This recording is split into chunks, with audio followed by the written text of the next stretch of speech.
Jeff, and also to all the other people who were very involved in making this happen. I was honored to be asked to be a part of this. Alicia Hayes contacted me through the social media network, email, phone, leaving notes with other people and stuff like that. And usually if Alicia is asking you to be a part of something, it's real. So I accepted it. And so I'm also, anytime I get an opportunity to come back to my alma mater here at the University of Oregon, I'm always pleased to do that because I spent quite a bit of time in the Department of English and still haven't got it right, so I'm still learning. I think I'll probably be your shortest presenter because I don't know if I need 10 minutes because I approach this task or these questions from a very basic premise. I do have to, like Lois, give a disclaimer. I'm the Director for Local Government Affairs for the Oregon Health Authority. That's a new agency that was born out of legislation in 2009, and so we were created out of the Department of Human Services.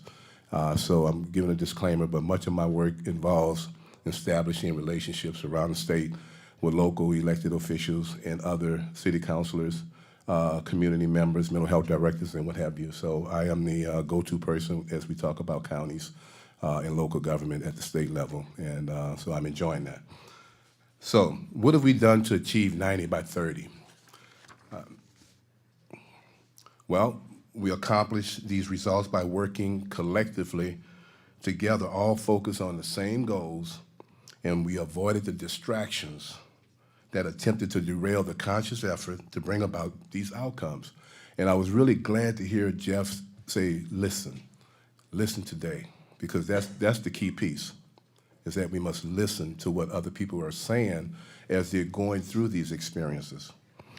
We have to avoid the distractions of all the naysayers out there that say we can't do it. We have to eliminate this division in our community.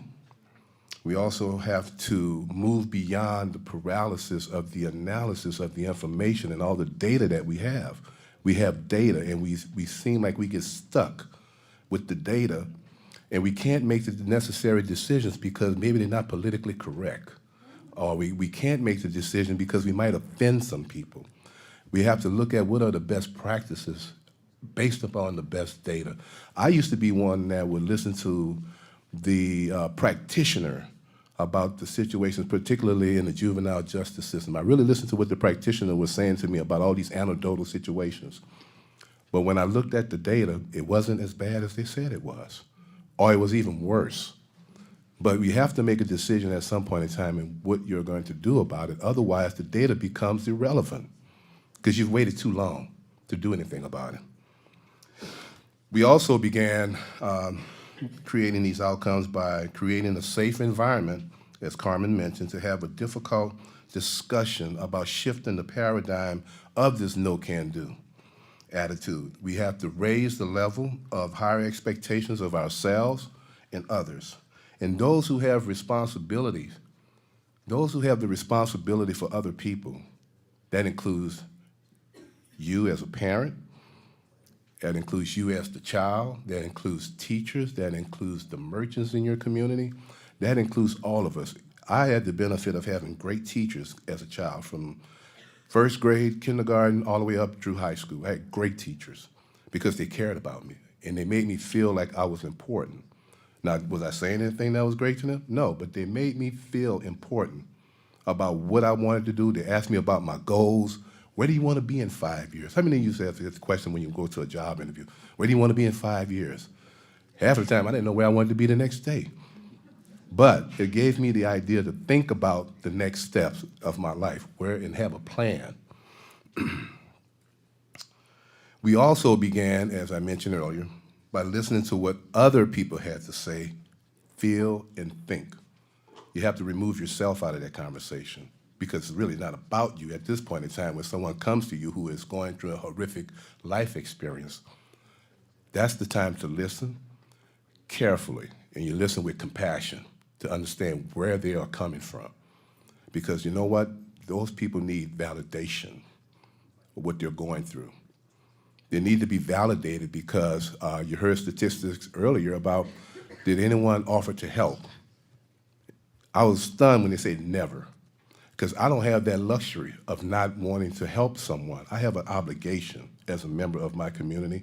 If that person came to me and asked me or started talking to me, you know, a lot of times we can't really solve those problems.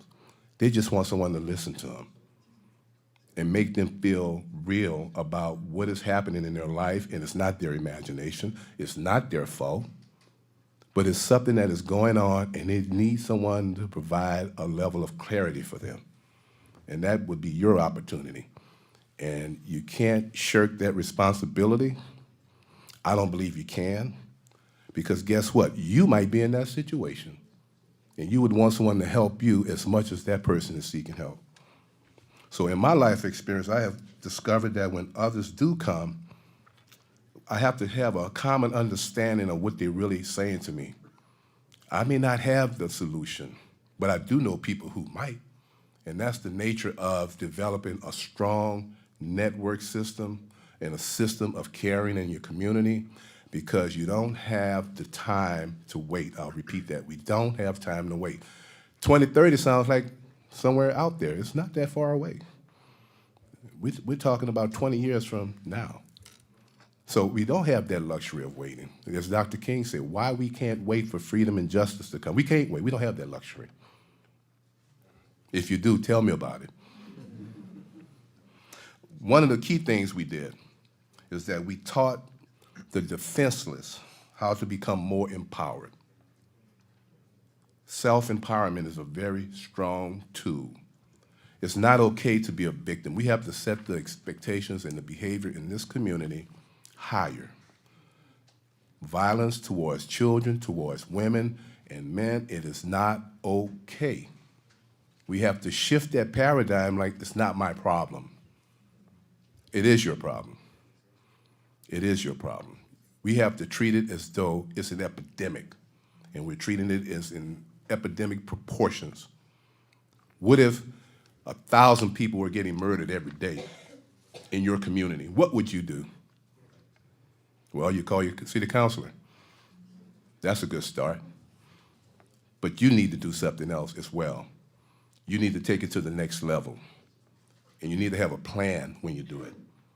And you sit down and develop that plan with other people who have the same caring attitude as I mentioned earlier. Stay focused on the goal of making these outcomes come true.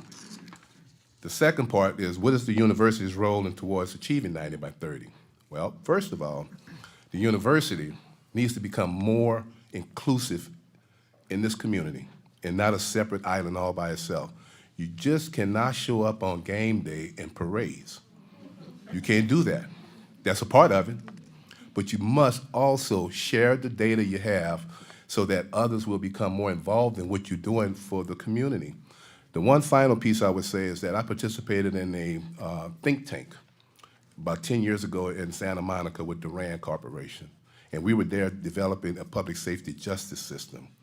Wouldn't it be great if we put our collective energy and goals together and our wisdom, and we created an institute here dedicated to eliminating violence towards children and others in this community? We can just call it the, I had it written down here.